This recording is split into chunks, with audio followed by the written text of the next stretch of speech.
everyone, welcome to Bosco Campus Vision. I am Lakshmi V.S., Assistant Professor, Department of Commerce, Don Bosco College, Kottayam. This is the 54th lecture on recovery and refund of income tax, which is a subject for semester 3 students of BCom Tax Procedures and Practices. In previous lecture, we were discussing about collection of tax at source, and in this lecture, we are going to continue with the same topic, that is collection of tax at source.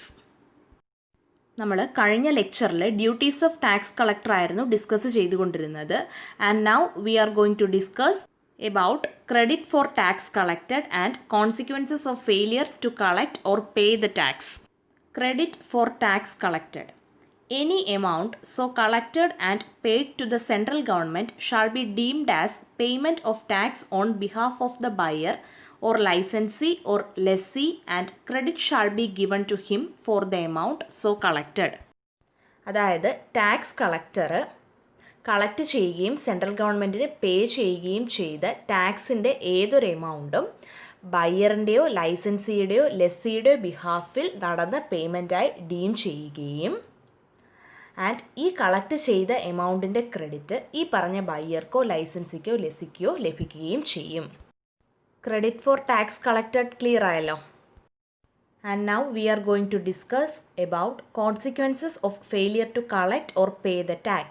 And the first one is, if the person responsible to collect the tax does not collect or after collecting does not pay it to the central government, he will be required to pay simple interest at the rate 1% per month on the amount of such tax from the date on which such tax was collectible till the date it was actually paid. അതായത് ടാക്സിൻ്റെ collection നടത്താൻ responsibility ഉള്ള person ടാക്സിൻ്റെ amount collect ചെയ്യാതിരിക്കുകയോ അല്ലെങ്കിൽ collect ചെയ്തതിന് ശേഷം central ഗവൺമെൻറ്റിന് പേ ചെയ്യാതിരിക്കുകയോ ചെയ്താൽ ഈ tax കളക്ഷൻ്റെ റെസ്പോൺസിബിലിറ്റി ഉള്ള പേഴ്സൺ എത്ര എമൗണ്ട് ആയിരുന്നോ ടാക്സായി കളക്ട് ചെയ്യേണ്ടിയിരുന്നത് ആ എമൗണ്ടിൽ 1% എന്ന നിരക്കിൽ സിമ്പിൾ ഇൻട്രസ്റ്റ് പേ ചെയ്യണം. ആൻഡ് ഈ സിമ്പിൾ ഇൻട്രസ്റ്റ് പേ ചെയ്യുന്നത് എന്നായിരുന്നോ ഈ ടാക്സ് കളക്ട് ചെയ്യേണ്ടിയിരുന്നത് ആ ഡേറ്റ് മുതൽ എന്നാണോ ആക്ച്വലി ഈ ടാക്സ് പേ ചെയ്തത് ആ ഡേറ്റ് വരെയുള്ള ടൈം പീരീഡിലേക്കാണ്. Okay. Such interest shall be paid before furnishing the quarterly statement for each quarter. ഓരോ ക്വാർട്ടർലിയും ക്വാർട്ടർലി സ്റ്റേറ്റ്മെൻറ്റ് ഫർണിഷ് ചെയ്യുന്നതിന് മുൻപ് ഈ പറഞ്ഞ സിമ്പിൾ ഇൻട്രസ്റ്റ് പേ ചെയ്തിരിക്കണം. Okay. Any person who fails to collect the whole or any part of tax shall not be deemed to be an assessee in default if the buyer or licensee or lessee, അതായത് ബയ്യറോ ലൈസൻസിയോ ലെസ്സിയോ ഇനി പറയുന്ന conditions fulfil ചെയ്തിട്ടുണ്ടെങ്കിൽ TCSൻ്റെ amount ഹോളായിട്ടോ പാർട്ടായിട്ടോ collect ചെയ്യാത്ത പേഴ്സണിനെ assessee in ഡീഫോൾട്ടായിട്ട് ഡീം ചെയ്യില്ല. ആൻഡ് ഫസ്റ്റ് കണ്ടീഷനിൽ എന്തൊക്കെയാണ് വരുന്നത് എന്ന് നോക്കാം. Has furnished his return of income under section 139, അതായത് ബയ്യറോ ലൈസൻസിയോ ലെസ്സിയോ സെക്ഷൻ 139 പ്രകാരം റിട്ടേൺ ഓഫ് ഇൻകം ഫേർണിഷ് ചെയ്തിട്ടുണ്ട്. Then has taken into account such amount in computing income in the return, അതായത് ബയ്യറോ ലൈസൻസിയോ ലെസ്സിയോ ഈ ഹോളായിട്ടോ പാർട്ടായിട്ടോ കളക്ട് ചെയ്യാത്ത TCSൻ്റെ എമൗണ്ട് കൂടി കൺസിഡർ ചെയ്തുകൊണ്ടാണ് റിട്ടേണിൽ ഇൻകം കമ്പ്യൂട്ട് ചെയ്തത്. And has paid tax due on the returned income, അതായത് ബയ്യറോ ലൈസൻസിയോ ലെസ്സിയോ തൻ്റെ റിട്ടേണിലുള്ള ഇൻകത്തിൽ ഡ്യൂ ആയ ടാക്സ് പേ ചെയ്തിട്ടുണ്ട്. And the second condition is, such person furnishes a certificate to this effect in the prescribed form from CA. അതായത് ഈ person ടാക്സിൻ്റെ non കളക്ഷനുമായിട്ട് relate ചെയ്ത് prescribed ഫോമിൽ ചാർട്ടേഡ് അക്കൗണ്ടൻറ്റിൽ നിന്നുമുള്ള ഒരു സർട്ടിഫിക്കറ്റ് ഫേർണിഷ് ചെയ്യുന്നു. In such a case, interest shall be payable from the date on which such tax was collectible to the date of furnishing the return of income by such buyer, etc.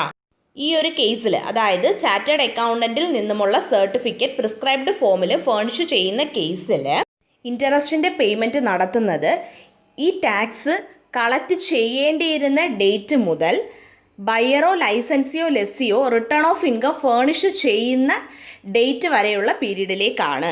Okay, ഈ പറഞ്ഞ conditions ബയറോ ലൈസൻസിയോ ലെസ്സിയോ fulfil ചെയ്താൽ whole amount of ടാക്സോ part of the amount of ടാക്സോ collect ചെയ്യാത്ത പേഴ്സണിനെ അസസ് ഇൻ ഡിഫോൾട്ടായിട്ട് ഡീം ചെയ്യില്ല.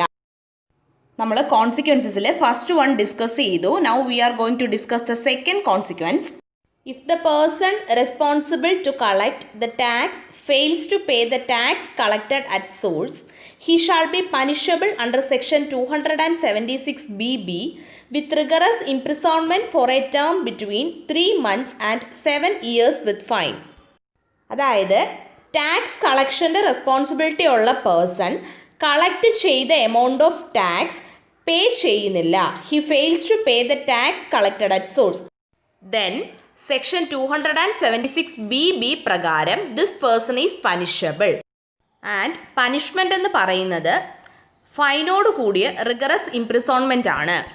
ഇംപ്രിസോൺമെൻറ്റിൻ്റെ ടേം എന്ന് പറയുന്നത് ബിറ്റ്വീൻ 3 months ആൻഡ് 7 years. ഓക്കെ, TCSുമായിട്ട് റിലേറ്റ് ചെയ്ത് ബയറിൽ ഇൻക്ലൂഡ് ചെയ്യാത്തത് എന്തൊക്കെയാണ് എന്നാണ് ഇവിടെ എക്സ്പ്ലെയിൻ ചെയ്തിരിക്കുന്നത്. Buyer does not include a public sector company, the central government, a state government, an embassy, a high commission, legation, commission, consulate and the trade representation of a foreign state. A club, a buyer in the retail sale of such goods purchased by him for personal consumption. TCSുമായിട്ട് relate ചെയ്ത് buyer എന്ന term include ചെയ്യാത്തത് എന്തൊക്കെയാണ്? Public sector company, central government, state government, embassy, high commission, legation, commission, consulate and the trade representation of a foreign state, club and ഇതുപോലെയുള്ള ഗുഡ്സിൻ്റെ retail സെയിലിൽ ഏർപ്പെട്ടിരിക്കുന്ന buyer. And ഈ ബയ്യർ ഈ ഗുഡ്സ് പർച്ചേസ് ചെയ്തത് personal കൺസംഷന് വേണ്ടിയാണ്. Okay, the balance of the topic collection of tax at source will continue in the next lecture. Thank you.